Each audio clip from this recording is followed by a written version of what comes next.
संजीव, सवाल यहाँ पर ये उठता है कि जिस तरह से इस पूरे मामले को घुमाया गया है, क्योंकि सवाल ये भी उठ रहे हैं कि आपने कोर्ट को भी गुमराह करने की पूरी कोशिश की, आपने पुलिस को पूरी तरह से गुमराह कर दिया, तमाम एविडेंसेस जो वहां पर मौजूद थे, जो मिल सकते थे, उन्हें पूरी तरह से डिस्ट्रॉय कर दिया। उसके बाद सीबीआई को भी आपने पूरी तरह से गुमराह किया, या फिर कहें कि केस पहले से बहुत खराब था, सीबीआई के हाथ कुछ लगा ही नहीं। क्लोजर रिपोर्ट दायर की गई, आपने तमाम इन एजेंसियों के साथ साथ कोर्ट का भी बहुत वक्त बर्बाद किया।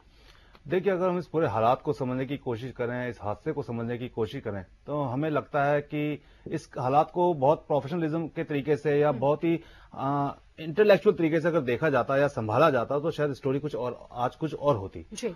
माना कि वो बच्चे की गलती थी और बच्चा कहते हैं किसी के साथ इन्वॉल्व हो गया था और हो सकता है उसके फादर ने उसको ज्यादा ड्रिंक कर रखी और इस हालात को देख के कोई भी ह्यूमन बीइंग, ये नेचर है ह्यूमन बीइंग की, कि उस वक्त अपने आप को खो बैठेगा और ऐसे हालात में ऐसा कुछ कर सकता है। लेकिन इन्हीं हालातों से निकल के कोई दूसरे हालात की तरफ कहता है अगर आदमी जाए तो उसी को हम लोग ह्यूमन बीइंग थोड़ा सा समझदार इंसान था वो। अगर अपनी बेटी को उस वक्त डांटता और इमीडिएटली पुलिस को कॉल करता, क्योंकि बेटी नाबालिग थी और हेमराज बालिग था, गलती वहां सारी की सारी हेमराज की थी। हेमराज को पुलिस पकड़ती, उसका मेडिकल होता, उसके ऊपर रेप केस बनता है, जो भी बनता, तो उसको कहता है अरेस्ट करती, पुलिस उसको ले जाती, अपनी बेटी को समझाया जा सकता था और ये हालात बदले जा सकते थे। आज बेटी भी जिंदा होती, हेमराज जेल में होता और ये सारी इतनी हीर उज्जत ना हुई होती। लेकिन ऐसा हुआ नहीं। हाँ। ऐसा हुआ नहीं। हाँ। और एक बहुत ही प्रोफेशनल क्रिमिनल की तरह सारे हालात को बदला गया, सारी चीजों को बदला गया।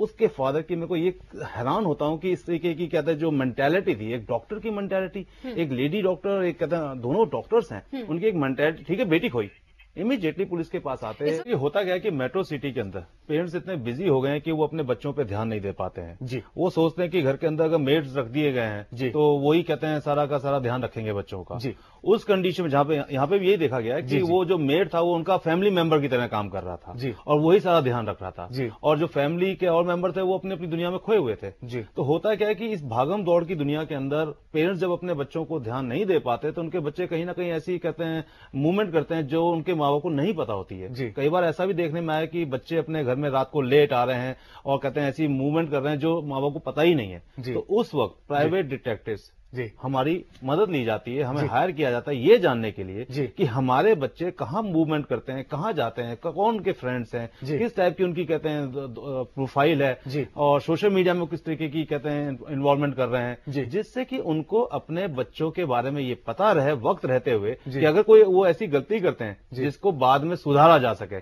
फ्यूचर उनका सुधारा जा सके। यहाँ पे भी यही हुआ। हमें ये मानने को बिल्कुल तैयार नहीं है कि आरुषि के पेरेंट्स को ये नहीं पता था कि उनके बच्चे क्या, उनकी बेटी क्या करती है, क्या नहीं करती है।